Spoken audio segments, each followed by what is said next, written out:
ভিন রাজ্যে কাজ করতে গিয়ে বাংলা ভাষায় কথা বলাই হলো কাল।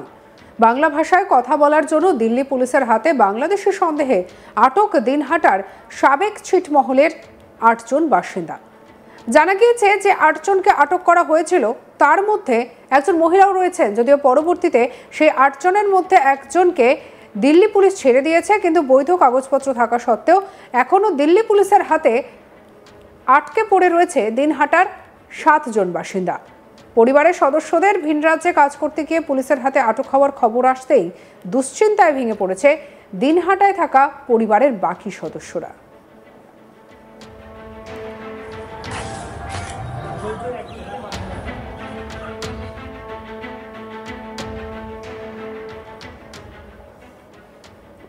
পরিবারের বাকি সদস্য সহ স্থানীয়রা জানান, 2015 সালের 31শে জুলাই ভারত বাংলাদেশের ছিটমহল বিনিময় চুক্তির মাধ্যমে তারা ভারতবর্ষে আসেন এবং ভারতীয় নাগরিকত্ব লাভ করেন। আর তারপর যথাক্রমে কেন্দ্রীয় সরকারের দেওয়া বৈধ পরিচয়পত্র এবং ট্রাভেল পাস সহ বাকি প্রয়োজনীয় সবগুলি কাগজ তাদের নামে ইস্যু করা হয়। বর্তমানে পরিবার চালাতে জীবিকার তাগিদে তারা ভিন রাজ্যে কাজ করছেন। আর ভিন রাজ্যে কাজ করতে গিয়ে এই বিপত্তি কি বলছেন আটকের স্ত্রী আজিমা বেগম, শুনবো। আমি কতদিন আগে কাজ করতে গিয়েছিল? কি কাজ করতো সেখানে? ইট ভাটার কাজ করতো। কিভাবে জানলেন আপনার স্বামীকে ধরছে? কাগজপত্র তার নেই? কি কি কাগজ রয়েছে আপনাদের? Aadhaar card, voter photo, PAN card, সবকিছু দেওয়া আছে। ট্রাভেল পাস রয়েছে? ট্রাভেল পাস আছে। একটু দেখাবেন পাসটা।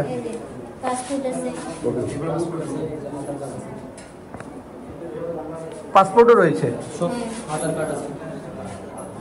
তো এত কিছু কাগজ থাকার পরেও যে পুলিশ গ্রেফতার করলো, যখন গ্রেফতার করেছে তখন আপনার স্বামী কাগজগুলো দেখায়নি? দেখাইছে। কি বলেছে তারপর দেখানোর পর? কি শুনছেন? কতটা দুশ্চিন্তায় রয়েছেন এখন?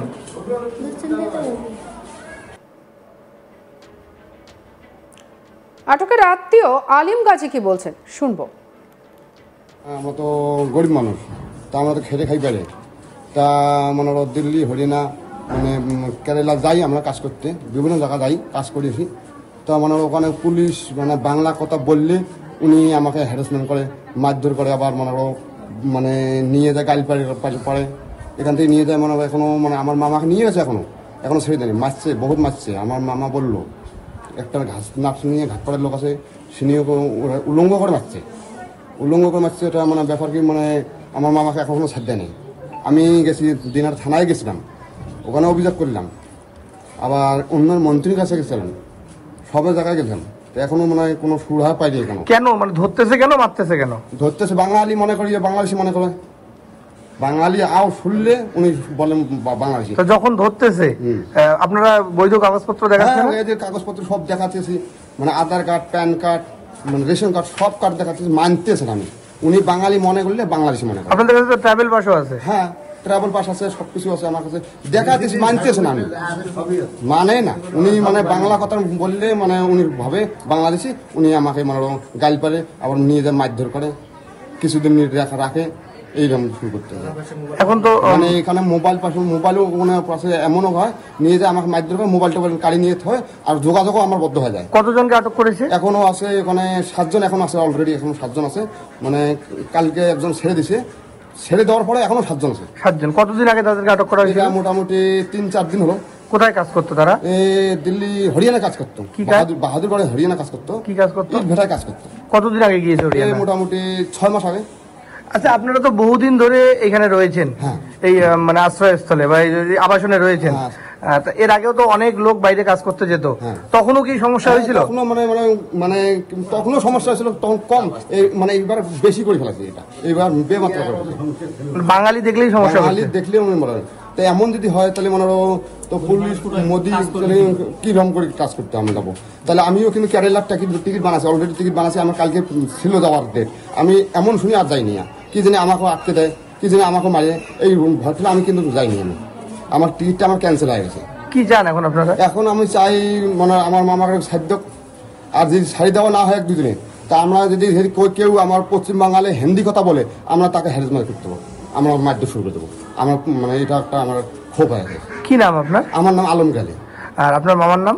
আমার মামার নাম ওই যে শামসুল হক। কতদিন থেকে এই আবাসনে রয়েছেন? এখানে মোটামুটি আসছি 2015 আসছি, 2015 থেকে এখানে। আটকের আত্মীয় মোহাম্মদ আলমগীর কি বলছেন শুনবো। মানে না, লোকজন মানে না, কারণ তাদের মনে করে যে বাঙালি বলতে বাংলাদেশি, বাঙালি বলতেই বাংলাদেশ বলতে বাংলাদেশি। ওরা একবার 2 মাস আগে একবার নিয়ে গেছিল, 1.5 মাস আগে, তারপর ছেড়ে দিয়েছে। এখন ফের ভাটা বন্ধ হয়ে গেছে, পেমেন্ট হওয়ার পরে নিয়ে গেছে সবাইকে। কতজন নিয়ে গেছে টোটাল? 7জনকে নিয়ে গেছে। কি নাম আপনার? মোহাম্মদ ফারুক। আপনার কাকে নিয়ে গেছে? আমার এই বিল্ডিং এর লোক আমার মামা হয়। কি নাম আপনার মামার? শামসুল। প্রসঙ্গত কিছুদিন আগে এভাবে ভিন রাজ্যে কাজ করতে গিয়ে বাঙালিদের হেনস্থা হওয়ার ঘটনায় ক্ষোভ প্রকাশ করেছিলেন খোদ মুখ্যমন্ত্রী মমতা বন্দ্যোপাধ্যায়। কি বলেছেন শোনাবো। কদিন আগেও আমরা বিভিন্ন জেলার লোকেদের নিয়ে এসেছি রিলিজ করে। বাংলা ভাষায় কথা বললে বাংলাদেশি বলে বিভিন্ন রাজ্যে আটকে দেওয়া হচ্ছে বিজেপি স্টেটগুলোতে। আমার কথা হচ্ছে, বাংলা ভাষায় কথা বলা কি অপরাধ? বাংলাদেশ বাংলা ভাষায় কথা বলে, বাংলাদেশি আলাদা। আর ইন্ডিয়ান যারা, ইন্ডিয়ানদের সমস্ত আইডেন্টিটি থাকা সত্ত্বেও, সব দেখানো সত্ত্বেও, পরিযায়ী শ্রমিক আমার রাজ্যেও 1.5 কোটি আছে। সব রাজ্যের লোক আমার রাজ্যে কাজ করে, তাদের তো আমরা কখনো অসম্মান করি না। কিন্তু আমাদের বাংলা ভাষায় কথা বলা কি অপরাধ? বাংলা ভাষায় কথা বললেই বাংলাদেশি বলে দেওয়া, তকমা দিয়ে তাকে আটকে দেওয়া হচ্ছে। আজকে আমার কাছে খবর আছে প্রায় 300 থেকে 400 পরিযায়ী শ্রমিককে রাজস্থানের একটি ভবনে বন্দি করে রাখা হয়েছে, আটকে রাখা হয়েছে। সেম জিনিস আরো অনেক রাজ্যে হয়েছে, যেখান থেকে আমরা অলরেডি তাদের নিয়ে এসেছি। এটা খুব দুর্ভাগ্যজনক ব্যাপার। তো আমি যদি গুজরাটে যাই, আমি গুজরাটি ভাষায় কথা বলি। আমি যদি রাজস্থানে যাই, আমি হিন্দি ভাষায় কথা বলি, যেটা জানি। আমি যদি বিহারে যাই, আমি হিন্দি ভাষায় কথা বলি, আমার তো কোনো আপত্তি নেই। বাংলা ভাষায় যারা কথা বলে তারা কি অপরাধটা করেছে এই বিজেপি সরকারের কাছে, যে তাদের সবাইকে বাংলাদেশি আখ্যা দিয়ে বন্দি করে রাখা হচ্ছে, তাদের বাংলাদেশে পুশ করে দেওয়া হচ্ছে, তাদের উপর অত্যাচার হচ্ছে। আরে বাংলাদেশির ভাষা আলাদা। বাংলাদেশি যারা 71 মার্চ পর্যন্ত ভারতবর্ষে এসছেন, তারা বৈধ ইন্ডিয়ান নাগরিক।